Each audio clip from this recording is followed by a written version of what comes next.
This channel does not promote any violent, harmful, or illegal activities. All content provided by this channel is meant for an educational purpose only. দেখুন 16টা ঘন্টা পেরিয়ে গেছে কিন্তু এখনো সমস্যা কাটলো না এসএসসির ওয়েবসাইটে।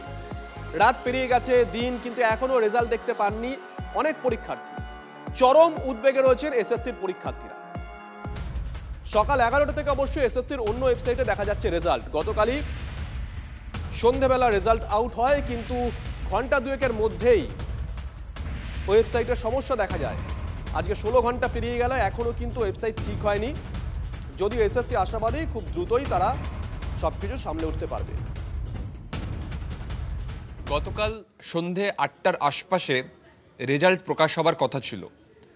শিক্ষামন্ত্রী টুইট করেছেন 9:35-এ এসএসসি জানাচ্ছে তারও আগে রেজাল্ট পাবলিশ হয়ে গেছে। কিন্তু এসএসসির যে মূল ওয়েবসাইট অর্থাৎ westbengalssc.com, এই westbengalssc.com-এ এখনও পর্যন্ত ওয়েবসাইটে ঢোকা যাচ্ছে না এবং এই ওয়েবসাইট কিন্তু ক্র্যাশ হয়ে গেছে গতকাল সন্ধে 7:46 থেকে।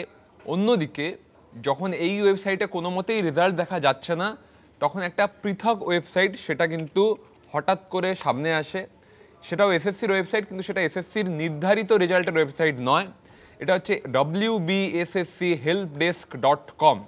এই ওয়েবসাইটে ঢুকলে কখনো কখনো কিন্তু এই রেজাল্ট প্রিসেটে পৌঁছানো যাচ্ছে, যেখানে click here to view result টেপার পরে খুব স্লো মন্থর গতি, কিন্তু কখনো কখনো এইরকম রোল নাম্বার এবং ফুল নাম্বারের জায়গায় গিয়ে রেজাল্ট দেখা যাচ্ছে। এই ওয়েবসাইটটাও মাঝে মাঝে ডাউন হয়ে যাচ্ছে, তবে এই মুহূর্তে এই ওয়েবসাইট অ্যাক্টিভ রয়েছে।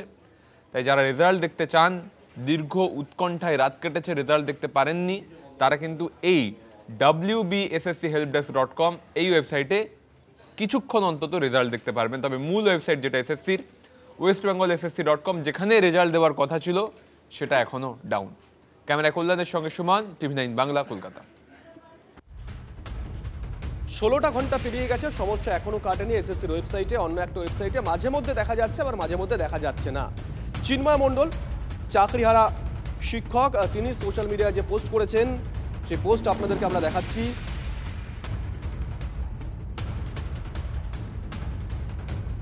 আমরা সেই পোস্ট আপনাদেরকে দেখাচ্ছি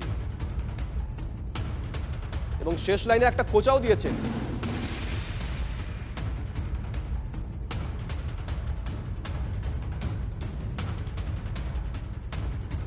মেহবুব মণ্ডল চাকরিহারা শিক্ষক তথা চাকরি প্রার্থী, তিনি কি বলেছেন শোনাই। School service commission final answer কি এবং রিটেন টেস্টের রেজাল্ট পাবলিশ করেছে। সেক্ষেত্রে আপনারা সকলেই জানেন যে আমরা বলেইছি যে প্রচুর সার্ভারের প্রবলেম ছিল, এখনো পর্যন্ত অনেকে দেখতে পেয়েছে অনেকে পায়নি। তো দুটো প্রবলেমের কথা আমরা বলছি, জানাচ্ছি, বা সেটা স্কুল সার্ভিস কমিশনকেও আমরা জানিয়েছি। যে খবর আমরা রয়েছি, এসএসসির মূল ওয়েবসাইটে গুরুতর সমস্যা, জট কাটাতে পৃথক দুটি ওয়েবসাইটের রেজাল্ট দিল এসএসসি। এই দুটো ওয়েবসাইট কি কি, এই দুটো ওয়েবসাইটে কি ধারাবাহিকভাবে দেখা যাচ্ছে না এখানেও কোনো সমস্যা হচ্ছে? পাশাপাশি এটাও জানতে চাইবো যে মূল যে ওয়েবসাইটটা রয়েছে সেটা কখন ঠিক হবে। সুমনের কাছ থেকে সুমন কি বলছে? মূল ওয়েবসাইটে আনন্যাচারাল অ্যাক্টিভিটি দেখা গেছে, আমরা এসএসসি সূত্রে জানতে পারছি, এবং ভোর 4টের সময়ও দেখা যাচ্ছে যে প্রচুর হিট হচ্ছে ওয়েবসাইটে। ফলস্বরূপ কিন্তু সেই ওয়েবসাইট সম্পূর্ণরূপে ডাউন হয়ে রয়েছে। মূল ওয়েবসাইট কবে ঠিক হবে তাই এসএসসি তরফ থেকে এখন জানানো যাচ্ছে না। পরিবর্তে দুটো ওয়েবসাইট, একটা ওয়েবসাইট হচ্ছে old.westbengalssc.com, এই ওয়েবসাইটে রেজাল্ট দেখা যাচ্ছে। আরেকটি ওয়েবসাইট হচ্ছে wbsschelpdesk.com, এই দুটো ওয়েবসাইটে কিন্তু নতুন করে রেজাল্ট দেওয়া হয়েছে। তার মধ্যে যে দ্বিতীয় ওয়েবসাইটটা বললাম wbsschelpdesk.com, এটা মাঝে মধ্যে ডাউন হয়ে যাচ্ছে, তবে old.westbengalssc.com এ আপাতত রেজাল্ট দেখা যাচ্ছে। সুমন, আরেকটা বিষয়, যারা রেজাল্ট দেখতে পেরেছেন, যারা পারেননি তারা চেষ্টা করেছেন বিভিন্নভাবে, কিন্তু প্রশ্ন তো একটা যে এর পরে কি? দেখো, যোগ্য চাকরিহারা যে শিক্ষক শিক্ষিকারা রয়েছেন তারা যেটা অ্যাভারেজ স্কোর তাদের হচ্ছে 53 থেকে 54, বিষয় ভিত্তিক আলাদা রয়েছে।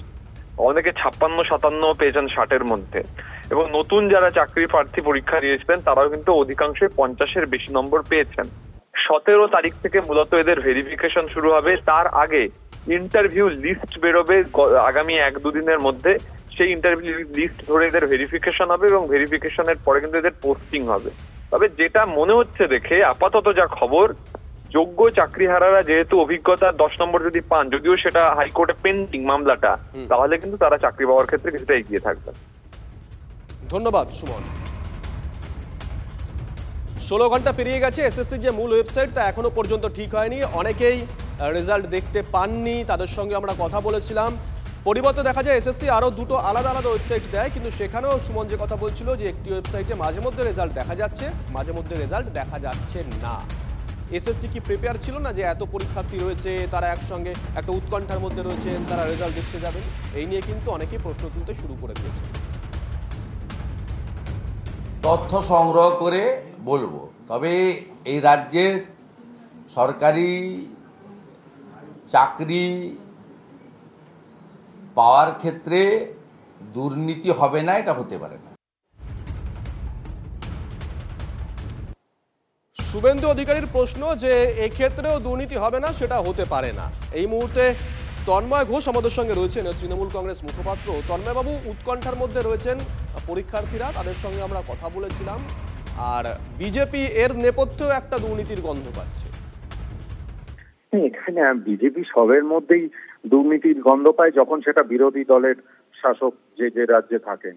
অদ্ভুত একটা ব্যাপার, রেজাল্ট অর্থাৎ ফল প্রকাশ হয়েছে, সেখানে কোনো একটা টেকনিক্যাল গ্লিচ থাকার কারণেই হয়তো ওয়েবসাইট ক্র্যাশ করেছে, সেটা প্রশাসনিক স্তরে খুব দ্রুত ব্যবস্থা নিয়ে টেকনিক্যালি যে সলিউশন দিয়ে সেটা আবার ইমিডিয়েটলি রিস্টোর করা হবে, সেই বিষয়ে প্রশাসন নজর রাখছে। এর সঙ্গে রাজনীতি, দুর্নীতি এগুলো কোনো সম্পর্ক আছে বলে মনে করি না, কারণ তাহলে তো প্রত্যেকটা ক্ষেত্রেই যাই প্রশাসনিক সিদ্ধান্ত হবে সেক্ষেত্রেই দুর্নীতির প্রশ্ন তুললে তো মুশকিল।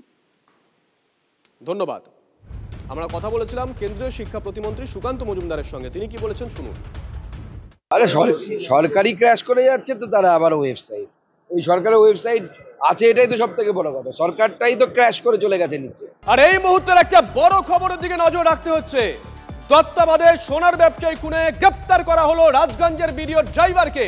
বিডিও প্রশান্ত বর্মনের কলকাতার গাড়ির চালক রাজু ঢালি গ্রেপ্তার। ধৃত রাজুর বাড়ি রাজারহাটে। ঠিক কি অভিযোগ এই রাজুর বিরুদ্ধে, কখন কোথা থেকে গ্রেপ্তার করা হয়েছে, বড় খবর। সর্বশেষ আপডেট নেব রঞ্জিতের কাছ থেকে। রঞ্জিত, দেখো, স্বর্ণ ব্যবসায়ী কামিল্লা খুনের ঘটনায় কিন্তু রাজগঞ্জের বিডিও প্রশান্ত বর্মনের কলকাতার যে গাড়ির ড্রাইভার, সেই ড্রাইভার রাজু ঢালিকে কিন্তু রাজারহাট থেকে গ্রেপ্তার করা হয়েছে। অপরদিকে উত্তরবঙ্গ থেকে গ্রেপ্তার করা হয়েছে তুফান থাপাকে, এবং আজকে তাদের বিধাননগর আদালতে পেশ করা হবে এবং 14 দিনের পুলিশ হেফাজত নেওয়ার আবেদন জানানো হবে। তোমাকে মূলত জানিয়ে রাখি যে গত 28 তারিখে যে স্বপন কামিল্লা, স্বর্ণ ব্যবসায়ী স্বপন কামিল্লার দেহ যে উদ্ধার করা হয়েছিল নিউ টাউনের যাত্রাগাছি অঞ্চল থেকে, সেই স্বপন কামিল্লা খুনের ঘটনায় সিসিটিভি ফুটেজে চাঞ্চল্যকর তথ্য, এবং কলকাতার যে প্রশান্ত বর্মন, বিডিও প্রশান্ত বর্মনের যে কলকাতার ড্রাইভার রাজু ঢালিকে দেখা গিয়েছিল, সেই গাড়ি চালাচ্ছিল, এবং অপরদিকে উত্তরবঙ্গের যে কন্ট্রাক্টর সেই তুফান থাপাকে কিন্তু দেখা গিয়েছিল সেই সিসিটিভি ফুটেজে। এমনটাই কিন্তু